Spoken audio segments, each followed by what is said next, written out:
नमस्कार, आप देख रहे हैं न्यूज नेशन। मैं हूं आपके साथ अनुराग दीक्षित। बुलेटिन की शुरुआत इस वक्त की बड़ी खबर के साथ। खबर उत्तर प्रदेश की सियासत से जुड़ी है।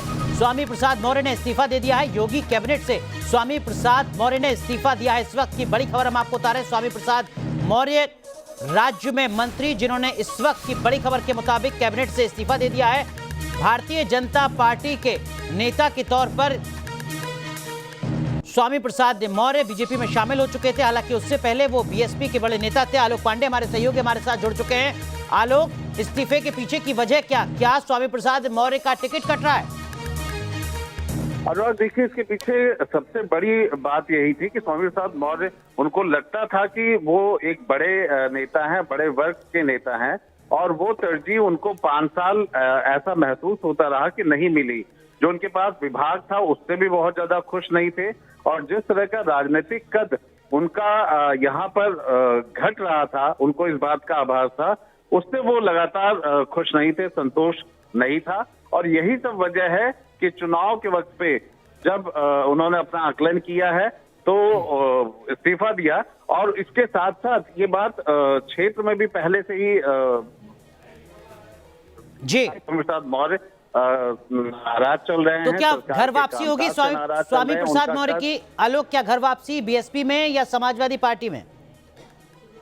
देखिए, जो मतलब सूत्रों के हिसाब से जानकारी मिल रही है, वो मिल तो ये रही है कि उनकी एक बार मुलाकात अखिलेश आती है और उनकी कुछ शर्तें थी, और उन शर्तों के साथ उनकी एक बार मुलाकात हो चुकी है। अब देखना ये है कि दोबारा मुलाकात कब हो रही है, या फिर और इसके बाद क्या अनाउंस करते हैं।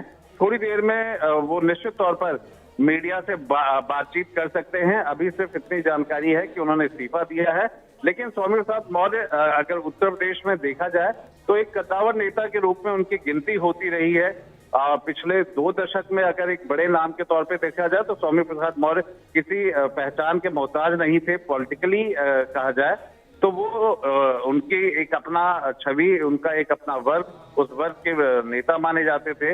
लेकिन बीजेपी में आकर के ऐसा लग रहा था उनको कि कहीं वो भीड़ में खो गए हैं। क्या बीजेपी से दूरी सिर्फ स्वामी प्रसाद मौर्य ने बनाई है, आलोक पांडे, या उनकी बेटी जो सांसद भी हैं उनकी तरफ से भी कोई खबर? देखिए, ये जो जानकारी है वो पूर्णतः पारिवारिक तौर पे रहेगा। ऐसा नहीं है कि सिर्फ स्वामी प्रसाद मौर्य ही बीजेपी छोड़ेंगे। ये माना जा रहा है कि स्वामी प्रसाद मौर्य का जो परिवार है वो भारतीय जनता पार्टी को छोड़ रहा है।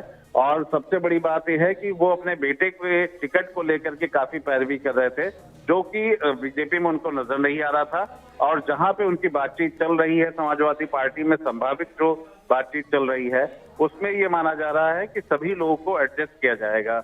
तो अभी तो जानकारी इस तरह की आ रही है कि उनका अगला कदम अब समाजवादी पार्टी की तरफ जाने का है। ठीक, तो इस वक्त की बड़ी खबर हमारे सहयोगी आलोक पांडे ब्रेक कर रहे हैं। स्वामी प्रसाद मौर्य जो भारतीय जनता पार्टी में शामिल हुए थे कुछ साल पहले, इस वक्त योगी कैबिनेट में मंत्री हैं। उन्होंने मंत्री पद से इस्तीफा दिया है, कैबिनेट से इस्तीफा दिया है। नाराजगी बताई जा रही है, दलील ये दी जा रही है कि जिस तरीके के सम्मान की उम्मीद स्वामी प्रसाद मौर्य को थी, पार्टी में उस तरीके का सम्मान उनको नहीं मिला। जानकारी हमारे सहयोगी आलोक पांडे दे रहे हैं कि उनकी बेटी भी, यानी उनका पूरा जो परिवार है वो बीजेपी से अब दूरी बनाएगा। उनकी बेटी मौजूदा वक्त में बदायूं से सांसद हैं, बीजेपी की सांसद हैं। आलोक, कुछ वक्त पहले खबर आई थी कि उनकी बेटी को भी मंच पर जिस तरीके का सम्मान मिलना चाहिए था वो सम्मान नहीं मिल पाया था। बेटी ने अपनी नाराजगी जाहिर की थी, मंच से उठकर वो अपनी कुर्सी पर आकर बैठ गई थी। क्या वो भी इसकी पृष्ठभूमि हो सकती है? बिल्कुल। देखिए, मैंने आपको शुरुआत में बताया कि ये सरकार के बनने से 5 साल ठीक पहले स्वामी प्रसाद मौर्य पार्टी छोड़ करके बीजेपी को उन्होंने ज्वाइन किया था। और लखनऊ या यूपी की बात की जाए तो स्वामी प्रसाद मौर्य एक जाना माना चेहरा माना जाता रहा है। और जब वो भारतीय जनता पार्टी की सरकार बनी तो उन्हें उम्मीद थी कि उन्हें कोई अच्छा विभाग मिलेगा जिसमें वो जनता के लिए काम कर सकेंगे। वो विभाग मिला, लेकिन उससे भी वो खुश नहीं थे। और जो विभाग उनको दिया गया, उनको लगता था कि उनके कद और पद के हिसाब से ठीक नहीं है। दूसरी बात है कि हर नेता के लिए जो सबसे बड़ी समस्या होती है, चाहे उसके भविष्य की राजनीति की बात की जाए, कि वो जिस वर्ग से आता है उस वर्ग का वो नेता बना रहे। बैकवर्ड अगर वोटों की बात की जाए, बैकवर्ड पॉलिटिक्स की बात की जाए, तो भारतीय जनता पार्टी में कहीं ना कहीं उनके वर्ग के और कई नेताओं को उभारा जा रहा था। और सामने कई ऐसे नेता आ रहे थे जिसमें उनको लग रहा था कि उनका कद आने वाले समय में और भी छोटा होता जाएगा। जो उनके शुभचिंतक थे वो जो बातें उनको बताते थे या जो बातें निकल के आ रही हैं, छन के आ रही हैं, वो यही था कि उनको पॉलिटिकल भविष्य अब भारतीय जनता पार्टी में बहुत नजर नहीं आ रहा था। ना वर्ग उनके साथ उनको मिल पा रहा था और ना ही सरकार में वो मान सम्मान मिला जिसको उनकी चाहत थी। और ये सारी बातें रही और साथ में उनकी ये बात वर्तमान चुनाव में 2022 के चुनाव में वो अपने बेटे के लिए टिकट चाह रहे थे। लेकिन आलोक देखिए, ये संभवतः कुशीनगर से विधायक हैं, इनकी बेटी बदायूं से सांसद हैं। भौगोलिक लिहाज से एक बहुत लंबी दूरी है जहां स्वामी प्रसाद मौर्य का जो परिवार है वो पॉलिटिकली फिट है। अगर बीजेपी से दूरी बनाते हैं तो कैसे उत्तर प्रदेश के दूरदराज के इलाकों में भी खुद को स्थापित कर पाएंगे कुशीनगर से इतर? ये अपने आप में एक बड़ी चुनौती होगी स्वामी प्रसाद मौर्य के लिए। देखिए, स्वामी प्रसाद मौर्य के लिए यही सबसे बड़ी उनको प्लस पॉइंट महसूस होता था कि वो किसी क्षेत्र विशेष तक मोहताज नहीं है। वैसे तो मूलतः प्रतापगढ़ के रहने वाले हैं और वो कई बार एमएलसी और कई अन्य जगहों से भी उन्होंने चुनाव लड़ा है। उनका बेटा रायबरेली से चुनाव लड़ता था और उनकी बेटी खुद जहां से वो सांसद है उसमें अगर दूरी की बात की जाए तो निश्चित तौर पे काफी दूरी है। लेकिन उनको ये लगा करता था, हमेशा इस बात को वो मानते हैं कि वो चूंकि एक खास समुदाय के हैं, बैकवर्ड क्लास के समुदाय के हैं और उस समुदाय होने की वजह से उसके नेता है। वो जहां जाएंगे या उनका परिवार जहां लड़ेगा उसे निश्चित तौर पे फायदा ही होगा। पॉलिटिकली वो इस बात को एहसास करने लग गए थे कि बीजेपी में उनका जो कद है वो लगातार छोटा हो रहा है। 5 साल में उनके कद में बढ़ोतरी नहीं हुई और ना ही वो कोई ऐसे विभाग में रहे जिससे वो संतुष्ट होते कि आगे और कुछ किया जा सकता है, जिनको वो गिना सकते हैं।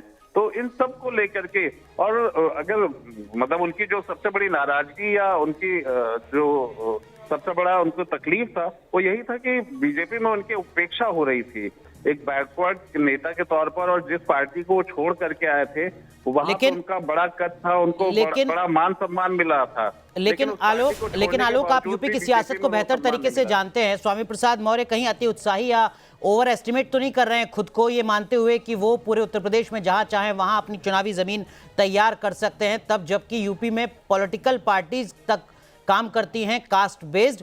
ऐसे में स्वामी प्रसाद मौर्य कहीं खुद को लेकर अति उत्साही तो नहीं है, गलतफहमी में तो नहीं है? देखिए अनुराग, अहम चीज यही है कि जब चुनाव आ जाता है और डेट डिक्लेयर हो जाती है तो ये हाई रिस्क हाई गेन वाली बात है। हर आदमी चुनाव की लहर को समझना चाहता है और देखता है कि किस तरफ हवा बह रही है और वो अपने राजनीति को आगे रख करके और भविष्य की जनता के कहा जाए नब्ज को देख करके अपने फैसले लेता है। और अभी तो ये शुरुआत है और भी कई जगहों से दल बदल का जो मौसम कहा जाता है वो यही है। जब चुनाव की तिथियां घोषित हो जाती हैं तो दल बदल और खासतौर पर बड़े नाम इसी वक्त अपना पाला इधर से उधर करते हैं। स्वामी प्रसाद मौर्य को लेकर के कुछ समय से कयास जरूर चल रहा था। ठीक है आलोक, आप बने रहिए हमारे साथ। समाजवादी पार्टी के प्रवक्ता अजीज खान साहब जुड़ चुके हैं। अजीज खान साहब, क्या स्वामी प्रसाद मौर्य सपा में शामिल हो रहे हैं? बसपा, भाजपा और अब सपा? देखिए, ऐसा है कि अभी ये तो वक्त तय करेगा, लेकिन जो उन्होंने अपने इस्तीफे में लिखा है, मेरे ख्याल से वो कॉपी आपके पास भी होगी, कि वो लगातार 5 साल से वो बहुत अपने आप को उपेक्षित महसूस कर रहे थे। और वही नहीं कर रहे थे बल्कि इसी तरीके का उनके जो भी तमाम विधायक और मंत्री हैं वो सब कर रहे हैं। उन्होंने इस्तीफे में ये भी लिखा है कि जिस तरीके से बीजेपी ने वायदा किया था कि दलितों का, पिछड़ों का, किसानों का, बेरोजगारों का, नौजवानों का वो सम्मान करेगी और उनको उनका हक दिलाएगी, लेकिन वो नहीं दिलाया। इसलिए कहीं ना कहीं अपने आप को मैं असहाय महसूस कर रहा हूं, इसलिए मैं इस्तीफा दे रहा हूं। आप इस बात को समझिए। ऐसे असहाय लोगों का पार्टी में स्वागत है डॉक्टर अजीज खान? देखिए असहाय का मकसद सिर्फ ये हुआ कि माननीय योगी आदित्यनाथ जी के नेतृत्व में पूरे बीजेपी में जो भी नेता रहे हैं, चाहे वो मंत्री रहे हो चाहे विधायक रहे हो। नहीं, मेरा सवाल उससे आगे है। ऐसे वो तमाम लोग जो आपको असहाय लगते हैं, क्या समाजवादी पार्टी में उन सबका स्वागत है? मेरी बात सुनिए, मैं क्या कहने जा रहा हूं, थोड़ा मौका दीजिए मुझे। मैं कहना सिर्फ ये चाह रहा हूं कि 5 साल उत्तर प्रदेश को माननीय योगी जी ने बंधक बना लिया था और उनके नेता और मंत्री काम नहीं कर पा रहे थे। आज जनता बहुत रही है और इन सारी परिस्थितियों को देखते हुए एक बड़ी भागदड़ जो है। अजीज खान साहब, अब बता दीजिए, और मंत्रियों का ऐसे सभी असहाय नेताओं का स्वागत है क्या सपा में? देखिए, एक बात आप समझिए, हम समाजवादी पार्टी सामाजिक समरसता की बात करती है। हम सामाजिक न्याय की बात करते हैं, समाज में हम सबको इज्जत देने की बात करते हैं। हम चाहते हैं उत्तर प्रदेश का विकास हो, उत्तर प्रदेश के लोगों के लिए एक बेहतर सरकार बने और उस सरकार में सभी की भागीदारी हो। बिल्कुल, यानी हम इस स्वामी चीज को प्रसाद मौर्य का मानते हैं। स्वागत है सपा में। देखिए, मैंने आपसे कहा कि समाजवादी पार्टी और उस शख्स का जो सामाजिक न्याय की बात करना चाहता है। ठीक है और सर, कर इतना रहा असमंजस है, नहीं हम होना उसका स्वागत करते चाहिए, हैं। इतना कंफ्यूजन नहीं होना चाहिए, साफ साफ कहिए स्वागत है या स्वागत नहीं है। मैंने आपसे वही कहा ना जी, मैंने एक बात आपको साफ साफ बताया कि बीजेपी से लोग त्रस्त हैं, परेशान हैं, और स्वागत क्या, अब आप देखिएगा अभी 2-4 दिन में आपको और कई बड़े धमाके सुनने ठीक है, को मिलेंगे। ठीक है, क्योंकि ठीक है। बीजेपी जो धमाके बीजेपी में होने हैं उसकी जानकारी समाजवादी पार्टी को पहले से है। बहुत बहुत शुक्रिया।